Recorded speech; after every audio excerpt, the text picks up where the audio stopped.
You can see by the response, Jake, that they really liked it and they responded. And I have to say, it's an extraordinary performance, not one that's easy to do.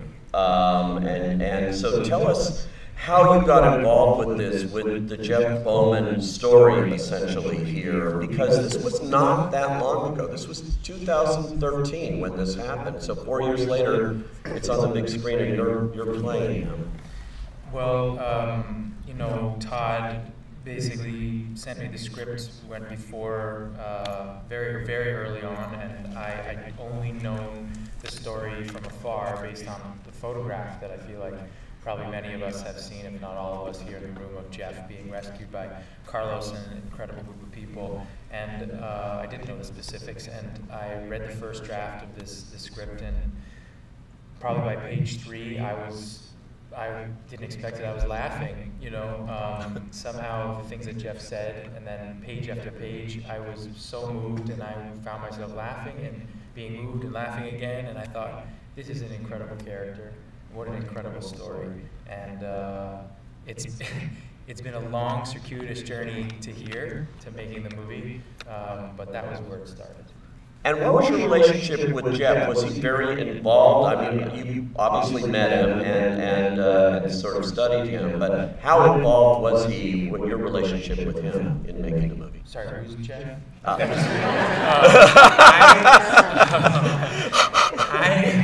I know Jeff probably more intimately than I'd like to. We have spent a lot of time together, years now. And our relationship has grown. When we first met, I was pretty intimidated and very nervous, honestly. I think just because it's hard thinking about playing someone who's been through what he's been through. You know, I knew somewhere that no matter how hard I tried, no matter how much work I put into it, I would never come anywhere near close to the pain and to the courage and to all of the myriad of feelings and that he had to go through during that time. So I just thought, I'm just going to probably fail no matter what. And then, as I spent time with him, he's not the most forthcoming guy.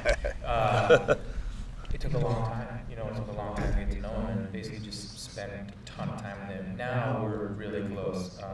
He texted me before I came out here. Kevin, who's his boss at Costco, just got married today. And there's a picture of him and his husband kissing Jeff on the cheek, which you would never expect from Jeff. But he loves him so much. So yeah, really close to him.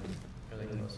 I gotta ask you too, you just mentioned Costco, but Costco, my wife saw this movie for the first time last night. I had seen it before, but I went a second time, and she's going like, she was just blown away by it, but she's going, you've got to ask him about Costco. It comes off so great in this movie. Who's the guy that played his boss? I mean, you know, you don't see that in corporate America much. So, Todd, how did you get Costco involved here?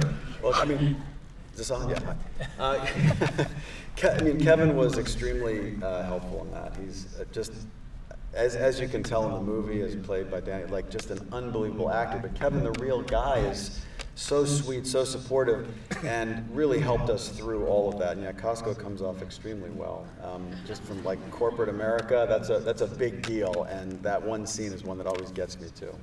Oh my God, just the insurance deal. Yeah, that's all real. I mean, that's all real. All that stuff was, I mean, John can speak to this too, but that's all very authentic, real stuff that really happened. And, you know, the reactions were real. And just the idea that a company would kind of spend the time and the forethought, and a manager, your boss, would actually go and spend that kind of time and care to do that is really astounding. Extraordinary, and that's so much of what this movie is, John. You know, very often. often. We're going to talk about Costco a little bit more. And after him, I want to talk about Costco. Oh, great! It's true. I mean, I'm a huge fan of Costco, and there could have been a whole movie just about Costco. A whole movie about Costco. It's amazing. But we'd have to be a member to see it, right? Yeah, they should do that. No, that was all. You know, it was all real. But I mean, it's not in the movie. But one thing with Jeff was like, he has this, Maya, who's in there briefly, his real coworker. he was like filling out his insurance, and she's like, you know, because he's such a slacker. And he's like not filling out. She's like, Jeff, you gotta fucking fill that out, man. You're gonna miss the deadline. You can do it. And he's like, well, what should I get? She's like, no, just get the good insurance for $20 more a month. You never know when you need it. And she talked him into it. And I mean, thank God he got it because you know, he had massive. I mean, look, I know it's all over the news, but you know, the surgeries and everything you go through. I mean, it's astronomical how much that stuff adds up.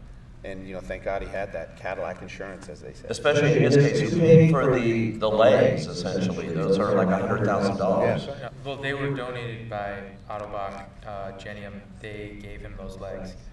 And they are really a result of, as Jeff will say himself, because of so many injuries sustained by the military, you know, and in recent years, they have come so far in developing those prostheses. So Jeff has what he calls the Honda of the legs that most of the military have, the Lexus. That is, they donate those. Those legs are $200,000. Yeah. Incredible. And what was it like for you? I mean, it looked remarkable what you were doing in walking on those and things. And how long did that take you to do all this and to get into that kind of training, which he obviously had a hard time with? Well, you know, when I first met Jeff, he was walking already, nowhere near as well as he's walking now. You know, when I first met him, he'd walk half a block and he'd just have to sit down. Now he's walking miles, and it's pretty extraordinary to watch him.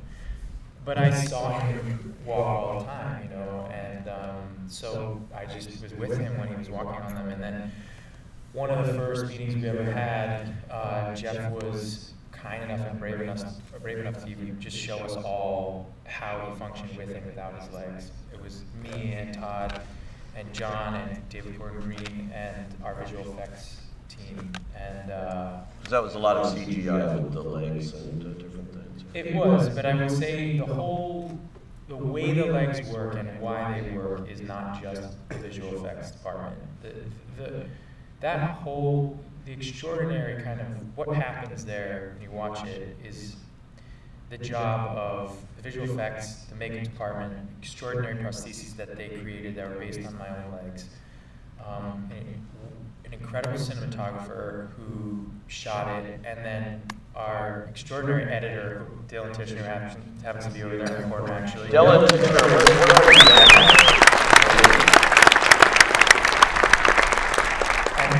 And the choices to be explicit and showing the legs and when you don't is just a real work of art as you watch that. It's not just seeing me without them, it's also seeing when you see them and when you don't and how that's shown. And that is really David Gordon Green and Dylan Tishner's work. So I have to say that because it takes a team to pull that whole thing off. I just want to say one other thing about the legs too, because there's also in the special effects department too, and there were the real wheelchair rigs, and there were some scenes in there where there were certainly visual effects applied, but there were some scenes where it was really kind of trickery, whether it was a bed and Jake's actual legs were through 2 holes in the bed, or whether it was in the wheelchair where they were kind of tucked underneath. So it was really a mixture between lots of A+ departments for sure.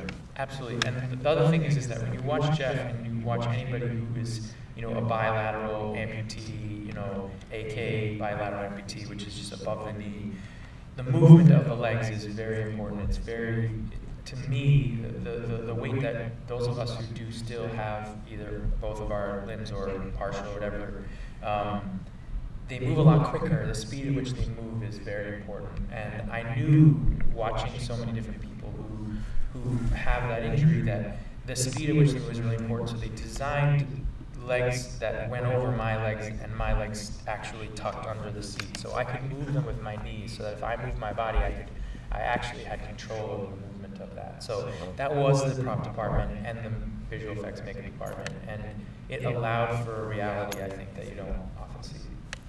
And so much of the reality of this movie, too, I have to tell you, is I think the essence of great screen acting is in the eyes a lot. It's in what's not said, and you saw so much in your performance of what he was going through, and the camera caught.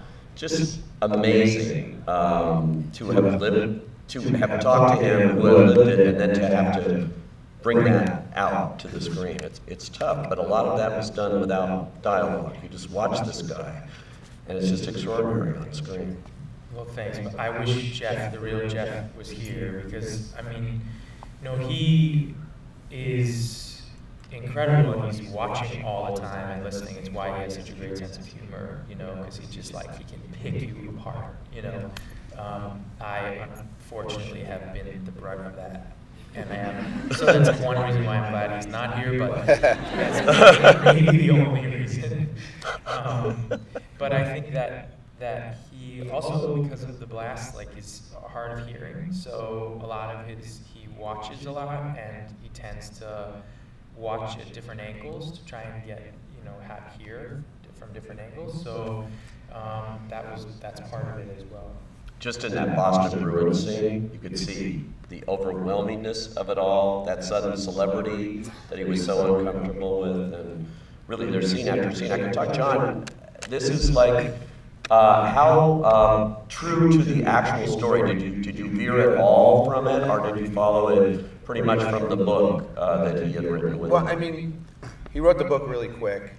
It's, you know, the movie is what's between the lines in the book. The book was a great jumping off point.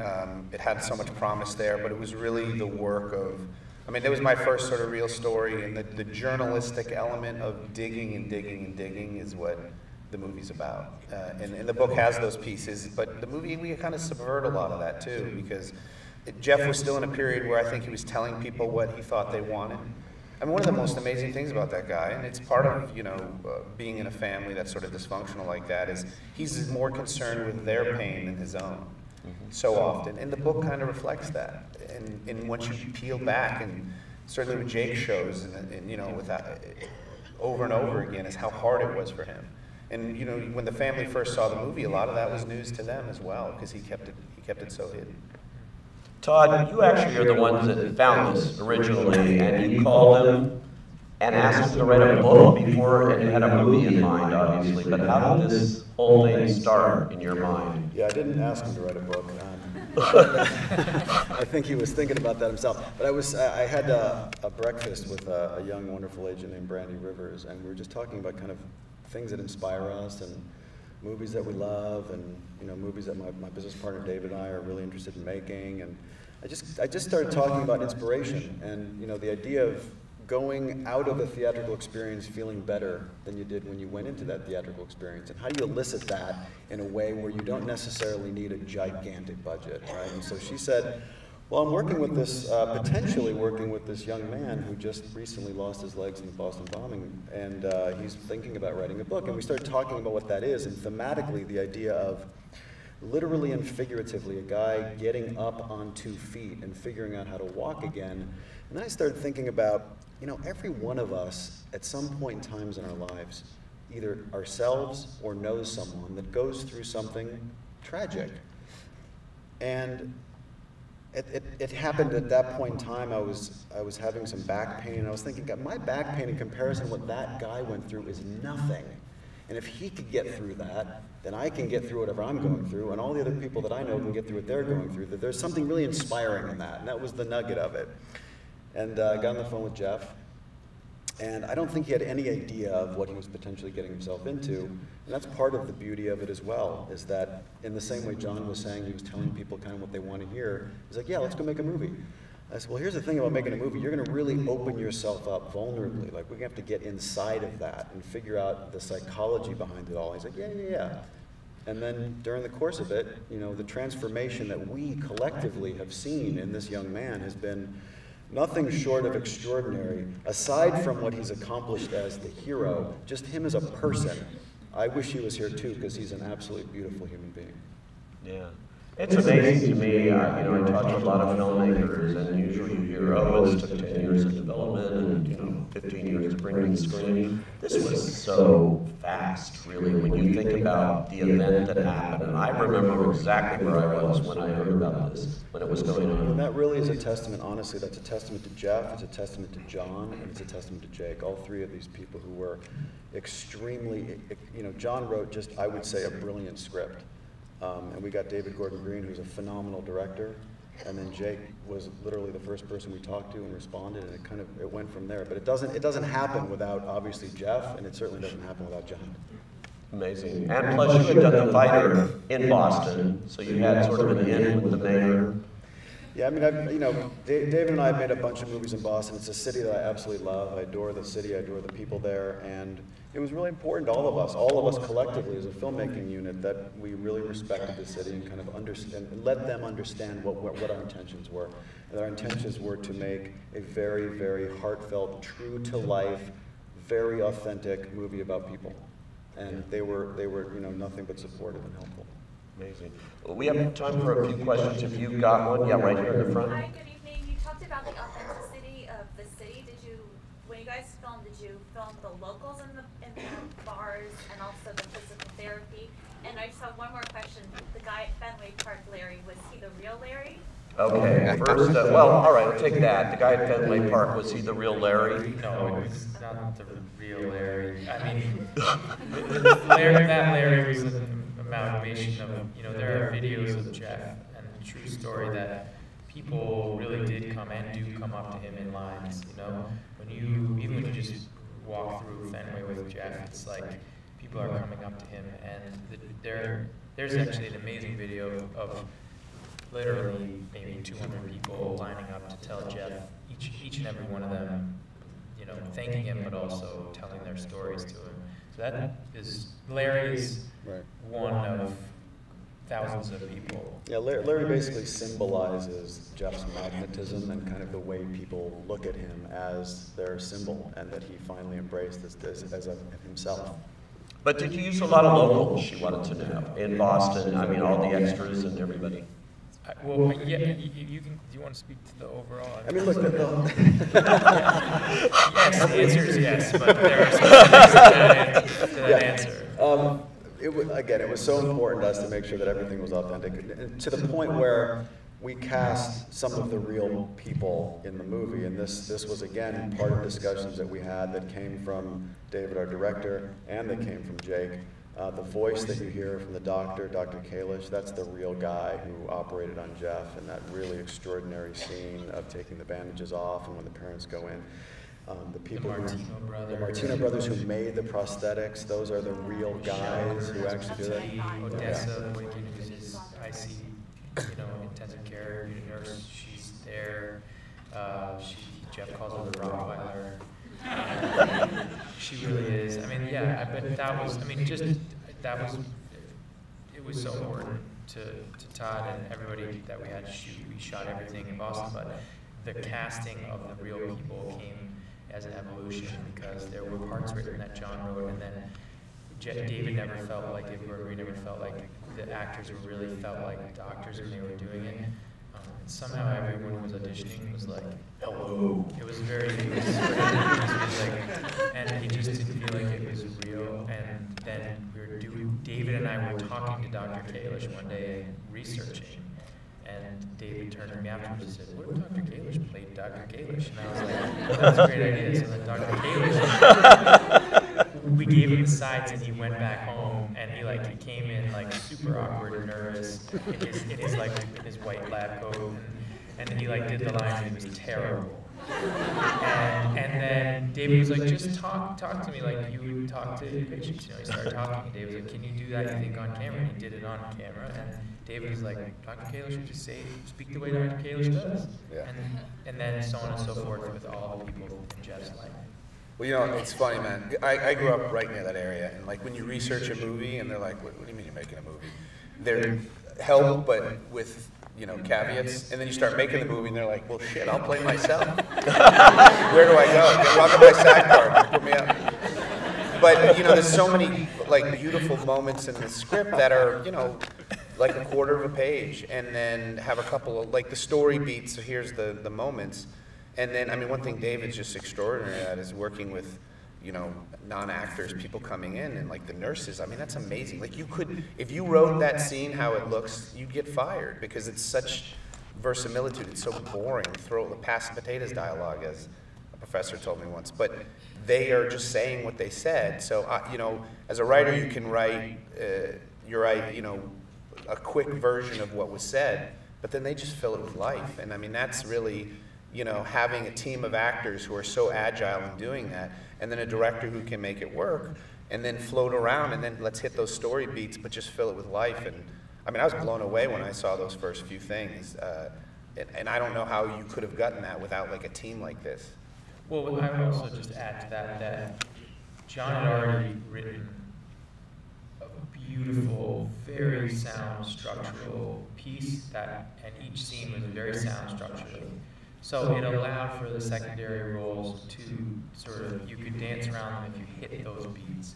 So particularly me and Tatiana in the hospital, when we're in a lot of those scenes, we knew exactly what those scenes, what the beats that needed to be hit were. They did not have to be hit in that perfect way because David shoots in a very, like, it's not super specific. He allows a certain amount of room.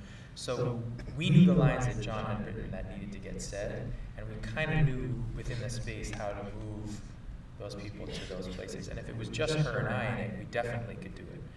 It was just the feeling around us that was very important, that that allowed us then to put John's structure back into the scene, you know. And, but it never left. It never, like, we weren't like improving like crazy throughout this. We were just taking this beautiful structure that he'd already written and kind of putting it into an even more real environment. Which, I mean, I mean, again, I'll give huge props to our editor, Dylan, is, you know, and just seeing that, and, you know, how can I help, what can I do, there's rewrites through the whole thing, but then you see it all just open up, and then you see in the edit, he put it back together. It was really amazing how the movie it came back to its origin, and on set it was just, I mean, it just, watching it, I was like, I couldn't even see what was going on, and then it all tied together. I mean, that's, David just got this team, but him especially, he sees it in his head, and it's kind of amazing. And the professional actors in this, by the way, I should mention, when I saw this, I had no idea. I'm looking, wow, that actress playing the mother looks sort of like Miranda Richardson, but she's just very, very British, and I've never seen, that wouldn't be her. But it's Miranda Richardson, and she's phenomenal, and Tatiana Maslany from Orphan Black is great as Erin. I mean, the casting down the line, Clancy Brown, all these actors. One of the very beautiful things that I remember from the process on this is we had Jake come in and read some lines, read some scenes with some amazing young actresses. And, you know, we were all familiar with Tatiana from her work on Orphan Black, but we didn't exactly know her well, I guess we did know her range because she plays multiple characters there, but for this specific movie, she came in and just the two of them, it was a transcendent moment, frankly. That chemistry was really palpable, and I mean, Jake's obviously an extraordinary actor, I don't need to tell you guys that, but she comes in and she kind of did it and just was in those scenes, and we knew at that very moment that she was Erin. Wow, incredible. Anybody else? Yes. Yep. Just one question. I have a problem with true stories because I was told every cut is a lie. So do you want me to believe that the scene where you, Jake, dragging yourself up the driveway actually happened in real life with Jeff Bowman, or was it purely cinematic? I mean, I can tell you that happened, maybe not that exact time, but yeah, that really happened. Can you repeat what he said about the scene? He's saying the scene where Jeff comes out of the car and he drags himself up, and that's based on a true story. Going up to the door. You know, man, it's a movie. You have to tell something in chronology and you know, make stuff structured. But that whole argument, all that stuff, that's all pulled from. And it wasn't easy for everyone to open up and tell, but that all came out. You know, you have no legs, which, you know, it's his worst nightmare. He did that. Thank you. Yeah. Yep. Yes. Yep. What was Jeff's response when he saw the film for the first time? That's a good question. What's Jeff's response and Erin's response too when they saw this picture? Well, I mean, there's an overall response when we first showed it to him. Jeff changed the date 3 times, and I was working because it's just Jeff, so I couldn't be there when the whole family saw it. But I can tell you what he texted me after he saw it.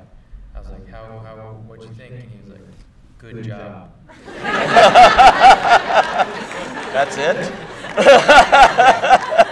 And then I was like trying to be cool. Like I was like, don't text her back. You know what I mean? She doesn't. She's like, doesn't. You know what I mean? Like she's probably busy. Like, don't be a creep, you know what I mean? And then like a half hour later, it's like, it's just like, is that cool? That's cool, you know, like just sort of like, that's cool, you know, like maybe he's gonna say something more, and like nothing for 2 days.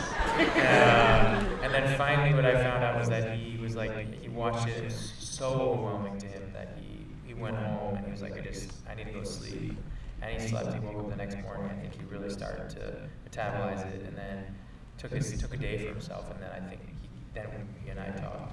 It'll be something that I will never forget for the rest of my life. Frankly, John and I were sitting next to each other in Boston and screening it for those guys. And we had Jeff, we had Patty, we had Aaron, we had the whole family, we had friends. And it was, as you can imagine, wildly emotional for everybody. And you know, the credits rolled, and it was silent. And by the way, they were laughing in the movie and crying in the movie, and the credits rolled, and it was just absolute silence. And we kind of, you know, we wanted to give them their space. Patty gave me a big giant hug. Jeff gave a little speech. But it was, I couldn't imagine, frankly, experiencing that. But what it showed was the incredible responsibility that filmmakers have when you're dealing with real people, which we always know. And you know, we got to know these real people really, really well. And I'm just happy that they have said to us they're really pleased with the product. There's so much truth in this movie. I'm wondering if Jeff objected, or maybe he had a hard time when he saw it for the first time. I've seen the way he was portrayed very authentically as to who he was, but maybe he didn't recognize that guy on the screen. That guy who's partying and doing all those things. Because this movie is unusual in this genre, if you want to call this a genre, of an inspirational movie, and it is, but it doesn't cut corners. It's very real. Well, I mean, when I first met Jeff, he was in a very dark place, so I saw a lot of that behavior just firsthand. And, you know, thank God he's come such a long way, and he really is in a great place. I mean, in a way, the happy end, you know, the way he is today is how he was at the end of the movie. But certainly when I met him and I first started working on it, it was really, really rough. And I mean, for me, and fortunately all my partners were totally in agreement on that, it's a disservice to him when you don't look through the keyhole and really see what he has to put up with. And this idea of we just push people out, and we want them to feel better, so we feel better about ourselves. But God, he was holding such weight and carrying all this and the pain he went through. And you know, look, one thing I did in my research, because Jeff had a hard time talking about a lot of stuff. I talked to a lot of amputees, and one question I always said is like, what do they always fuck up in the movie? What do you never see in the movies? And a couple of them were like, first time I took a shit. No one thinks about that. It's like climbing Mount Everest. You're all alone in the bathroom. You don't have nurses. Maybe you didn't install this yet or whatever. And they're like, no one ever talks about that, but that's like agony, and then you fall. You know what I mean? So it was all that stuff of like, you can't pull those punches, was what we all felt in show what he went through and what makes him heroic. I mean, he doesn't have superpowers. I mean, he's a regular guy, and he goes from here to here, and it's a huge journey for him. And it was just about being truthful for that. But the result, the only way to do that is to really show how you know, dig into the truth and show how hard it was.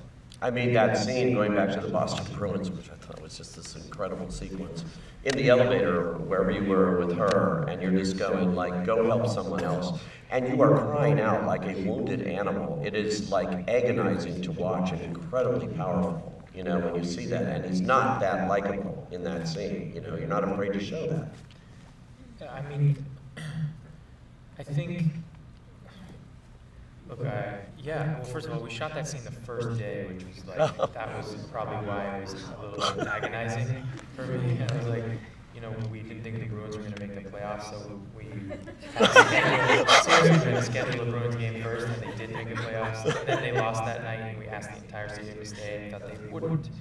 And the most incredible send-off of this movie was that almost 3/4 of the stadium came down and stayed because they knew that we were telling Jeff's story. So there was this huge swell. We did that scene, and then we went over the elevator and did the next one. And I think that you can't shy away from the fact that nice is different than good, you know, and that Jeff is a good human being beyond the word good. He is an extraordinary person because because he is so good. I know no person that I've met in my life who is so generous and so open-hearted. And yet, he's messy, and he's a mess, and he will admit that. He admits to his faults and his flaws, and I think that you cannot know joy if you don't show that pain, and you cannot really show a human being without the contradictions of who we are. Because there may be one person in here, and their lying isn't a bundle of contradictions, and that was really, really important. And that pain that he went through is what makes him so loving now. And we had to show that. We just had to show that. And you did. It's amazing. Guys, I have to get them across town. They've got another thing to do. So if you could just sit here, and thank you so much for coming while I get them out of here. And thank everybody for coming today.